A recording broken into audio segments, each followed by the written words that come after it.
네, 원희룡 후보자님, 예, 새 정부 출범을 일주일 앞두고 있는데 과연 윤석열 정부가 취임하자마자 직면할 가장 중요한 난제가 뭘까 생각을 해봤습니다. 돌이켜보면 김대중 대통령께서는 외환위기, 노무현 대통령은 카드 대란, 이명박 대통령 글로벌 금융위기를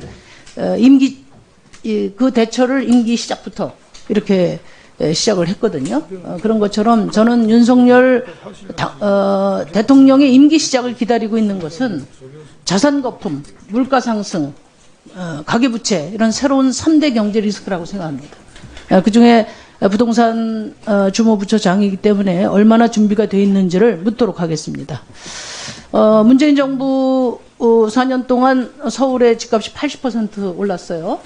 그러니까 이게 천재지변에 비유하면 이제 사회지변이라고 볼 수 있는데 이 집값 폭등을 맹공해서 정권을 잡았습니다. 그렇다면은 윤석열 정부의 집값 목표는 뭡니까 구체적으로? 아까 뭐 말씀하실 때 뭐 급등 급락을 막겠다 그런 당연한 얘기 말고 구체적인 목표가 뭡니까? 현재 수준을 유지하는 겁니까? 단기적으로는 하향 안정을 목표로 합니다. 하향 안정화. 네. 아까 그 대책을 말씀하셨는데 공급은 아무리 해도 지금 시작해도 3년, 5년 걸리거든요. 그렇습니다. 그렇다면 단기 하향은 어떤 수단이 가능합니까?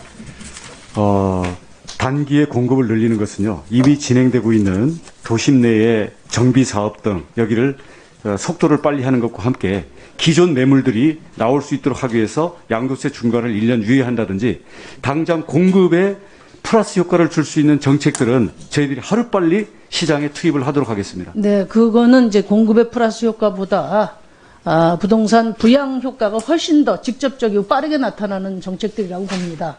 이미 그거 다 시도를 했고 효과도 나타나고 또 윤석열 당선자가 되고 나서부터 재건축으로 지금 가격이 꿈틀거리고 있거든요. 제가 있는 일산 같은 경우도 일기 신도시 재건축 이야기하면서 지금 굉장히 요란스럽습니다. 그러니까 만약에 그게 진정으로 그런 가격 하향을 목표로 하신다면은 윤석열 당선자의 부동산 부양 정책, 말하자면 부동산 세제 완화라든지 집 가진 분들의 완화죠 주로. 그리고 또 지금 재건축을 비롯한 일기 신도시 재건축을 비롯한 이런 규제 완화 이런 부분들을 전면적으로 재조정해야 된다고 저는 생각합니다. 그렇지 않으면은 그건 거짓말이죠. 말만 하는 거죠. 그리고 인수위에서 일정하게 검토가 됐을 텐데 아마 지방선거를 앞두고 지금 부동산 포퓰리즘으로 이렇게 막 가고 있는 거 아닌가 이런 우려가 듭니다. 어떻게 생각하세요? 정직하게 말씀하세요. 수요 공급이 그동안 공급은 억제되고 또 수요는 세금이나 공급 억제는 사실이 아닙니다. 문재인 정부 4년 동안 수도권 공급이 역대 정부 최고예요. 수요에 그것도 아직 파악 걸맞는 못하셨어요? 수요에 걸맞는 그런 엉터리한 내용의 얘기는 하지 공급이 마세요. 없어서 네. 엇박자가 났던 점을 저희는 주목하고 있고요. 그래서 큰 방향에서는 수요와 공급의 서로 조화를 이루는 그러한 시장을 정상화하고 또 한편으로는 단기간에 집값을 잡기 위해서 과도한 세금이나 공시지가로 실질적인 국민들에게 부담을 준 내용들에 대해서는 저희들이 부담을 완화시키겠다는 것이고요. 아까 말씀하신 것처럼 아까 다른 분 시장의 답변할 때 가격을 자극할 수 있는 요인에 대해서는 저희들이 매우 면밀하게 시장을 보면서 탄력적으로 대응해 나가겠습니다. 그러니까 다른 분 답변할 때 하신 얘기 반복하실 거면은 답변 안 하셔도 됩니다. 제가 다 듣고 있으니까요. 지금 우리나라 지금 금리 뭐 전 세계적으로 그렇지만 금리가 빠르게 오르고 있어요. 올해 안에 지금 기준금리가 2%대로 오르면은 주택담보대출이 연내 7%까지 오를 예정입니다. 예? 이런 상태에서 뭐 LTV 완화나 이런 걸 검토하는 것 자체가 저는 어불성설이라고 생각하는데 지금 정부가 준비해야 될 거는 고금리 시기에 약탈금융을 어떻게 방어할 것인가 하거든요.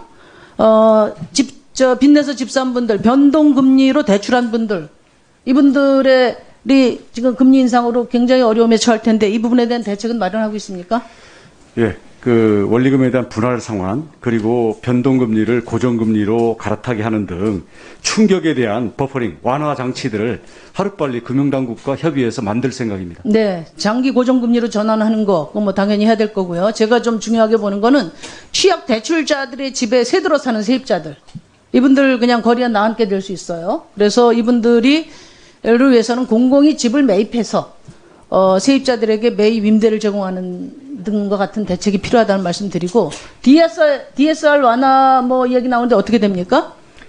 DSR은 작년에 도입됐거든요. 네. 이것은 앞으로 지속적으로 강화돼야 되는데 네. 저희는 특정 대상, 특히 미래 소득이 과소평가되어 있는 청년들에 대해서는 저희들이 완화시켜 줄 수 있는 방법을 강구해야 된다고 생각합니다. 그러니까 이게 신규 대출뿐만 아니라 기존 대출을 만기 차환할 때도 DSR을 단계적으로 저는 적용을 해야 된다. 그렇습니다. 예. 네, 그거는 뭐 상당히 좋은 생각이시고요.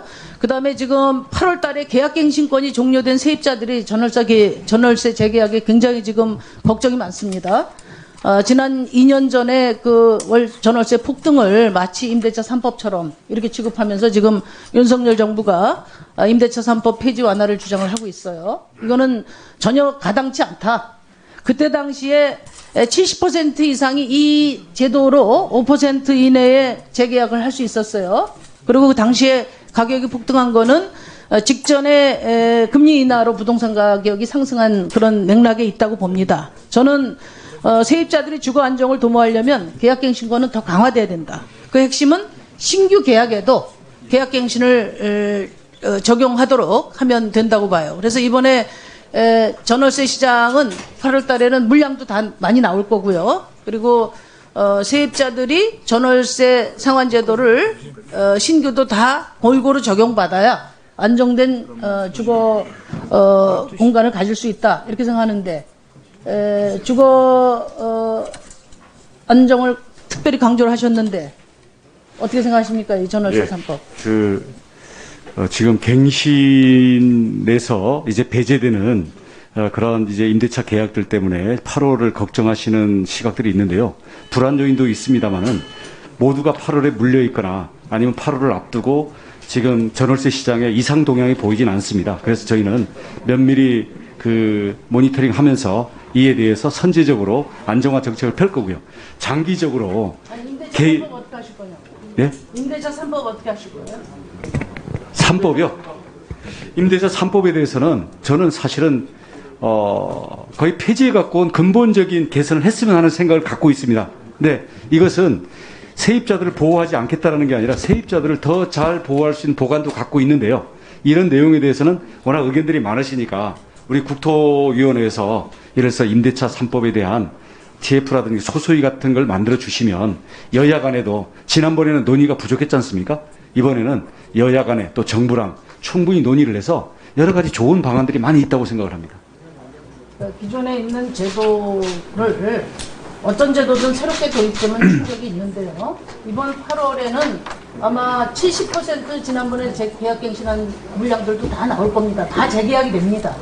그런 부분들을 좀 면밀하게 살피셔서 그렇게 하겠습니다. 오히려 그 3법의 부족한 부분을 더 강화하는 방향으로 신규까지도 상한제에 포함시켜서 그 이중가격 형성을 방지하면 아마 전월세 세입자들이 가장 바람직한 안이 될 거라고 생각합니다. 예, 임대차 3법에 대해서는 국회에서 소위를 만들어 주시면 저희들이 심도 있는 대안을 내도록 하겠습니다.